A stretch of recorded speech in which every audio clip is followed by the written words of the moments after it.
I've been shooting high school football for close to 4 years, and one question I get all the time is, what gear am I using? So in today's video, I'm going to go over every piece of gear that I use to film not only high school football games, but professional football games as well. Now the first piece of gear that I use is my smartphone. While I use my mirrorless camera to shoot the football games, I'm still using my smartphone to get a lot of unique and interesting shots. And I essentially just attach it to the side of my camera and use it as a secondary shot. Now, I have an iPhone 15 Pro, but whatever smartphone that you have should be more than enough to get great images or video. Now, the main camera that I shoot on is the Sony a7 III, which is just an absolute workhorse for a hybrid camera and my top recommendation if you're looking for a hybrid shooter on a budget. Now, for 99% of the game, I am shooting at 1080p for 60 frames a second. Now, every once in a while, I do like to play around with the 4K 24 frames per second, but most of what I'm shooting and most of what you see on my social media is going to be shot in 1080p. And the reason I'm shooting in 60 frames a second is so that I can get these slow motion shots and do a lot of speed ramping. And while I'm not much of a sports photographer right now, it still does a great job with photography. Now, capturing sound is incredibly important, and I use this Rode VideoMic Pro R to capture that. This is just a very simple plug and play shotgun mic, and the controls are very simple too. For what this is and for the price, which is around $230, this is an excellent purchase. Now, you may have noticed this cage that is around the camera, and that is the Magic Rig camera cage. It not only provides a protective shell around the camera body, but it also provides you with a ton of different options in attaching new accessories. Now, I shoot with two different lenses at football games.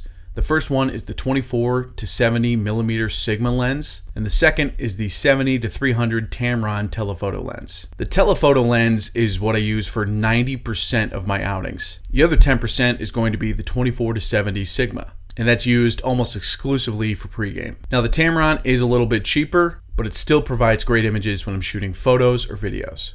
Now, the Tamron doesn't have the depth of field that a G Master would have, which is why it's much cheaper than a G Master, but for the price, this Tamron is an absolute steal. Another piece of budget equipment that is worth every penny is the Feel World Viewfinder. Now, I don't get too fancy or play around with some of the features that come with this viewfinder, like false colors or focus peaking, but it delivers everything I needed to, which is just a nice big picture. Now, this next piece of equipment is technically a budget buy because I bought it used off eBay, and this piece of equipment is the Benro hi-hat. Hi-hats are essentially just much shorter tripods, and this is something that you'll find all across the sideline of college and professional football games. And I'll probably never go back to using a standard tripod.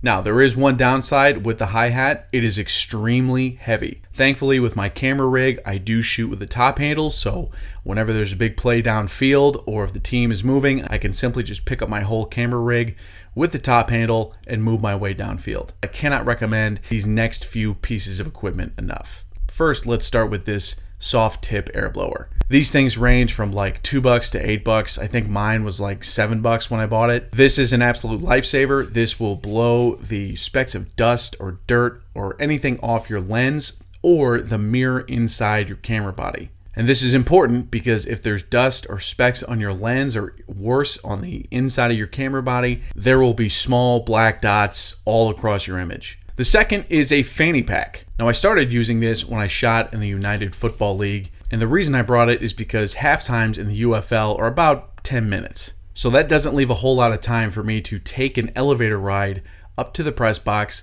get new batteries, and then make it down to the field in time. So instead of trying to run the risk of missing some game action just because I need to go get some batteries, I just brought this fanny pack, stuffed a bunch of batteries, my air tip blower, and a screwdriver into the pack.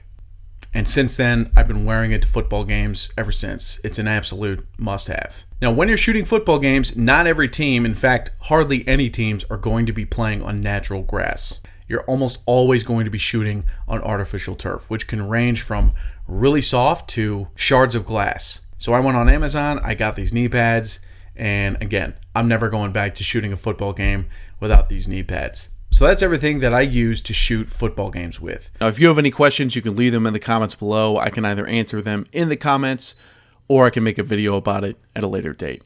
Thanks for watching.